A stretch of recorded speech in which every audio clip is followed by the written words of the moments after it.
Oh, maglalaga tayo ng liempo. Siyempre, yung paminta natin, hindi mawala yung paminta. Saging, patatas, sibuyas, tsaka kamote. Daon sibuyas, siyempre, hindi mawala. At tsaka yung ating pichay. Pichay Baguio, ayan. Tsaka repulyo. Tignan mo, mas marami pa yung ating gulay kaysa karne. At siyempre, hindi mawala yung patis.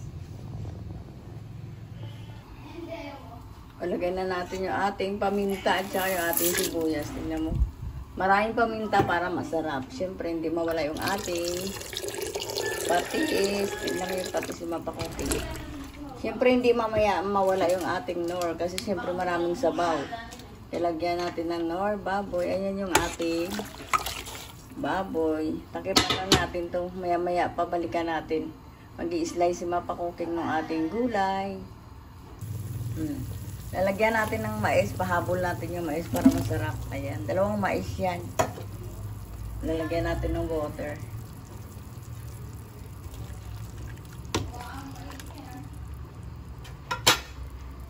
Dagdagan ko ng water yan para kulong-kulo talaga siya. Siyempre hindi mawala mamaya yung nor natin para may lasa. Kasi marami tayong sabaw. Lalagyan natin ng nor. Ayan. Tatakipan natin, babalikan natin mamaya pag malambot na yung ating liempong nilaga. O, luto na yung ating, medyo lang malambot na yung ating liempo. Lalagay na natin yung ating kamote, tsaka patatas, at tsaka yung ating saging. Kaya maraming gulay yan. Pero puro gulay na lang ulamin namin. Ayan yung ating saging. Balikan natin yan maya-maya. Malambot na yan.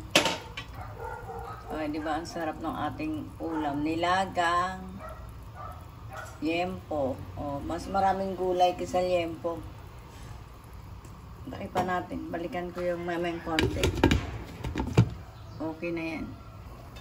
Oh, luto na yung ating nilaga. Oh, pwede na natin lagay ating pichay. Maraming gulay talaga yan. Ayan. Pero alisin ko yan para hindi malata mamaya. Tatanggalin ko, lalagay ko sa kuluan lang natin to yung ating gulay para hindi siya malusak. Ano ba? Tikman natin pag masarap na yung ating nilaga. Bago nga.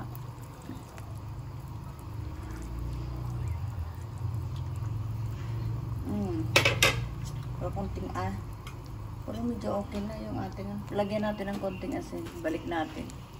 Kasi marami ako nalagay na patis. Kaya okay lang yung ganyang karami. Tsaka hindi naman maraming sabaw yung ating nilaga. Sakto lang. Hindi naman kasi masarap pag maraming sabaw. Kasi pag maraming sabaw.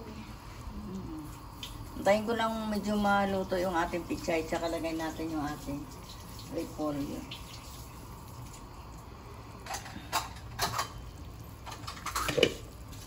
So, lagay na natin yung ating pichay. Oo.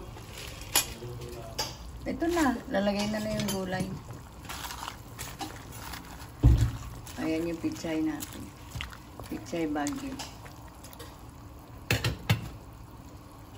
Siyempre, hindi mawala yung daon sibuyas. Mamaya yung ibang gulay. Nalagay ko na lang. Nalagay na rin natin yung repolyo.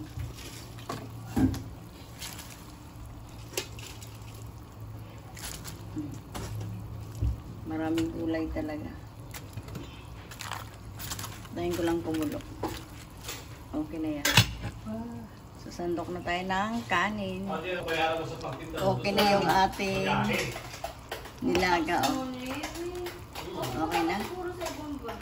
Napakasarap. Thank you. Subscribe. Okay, salamat. Like and subscribe. Thank you for watching.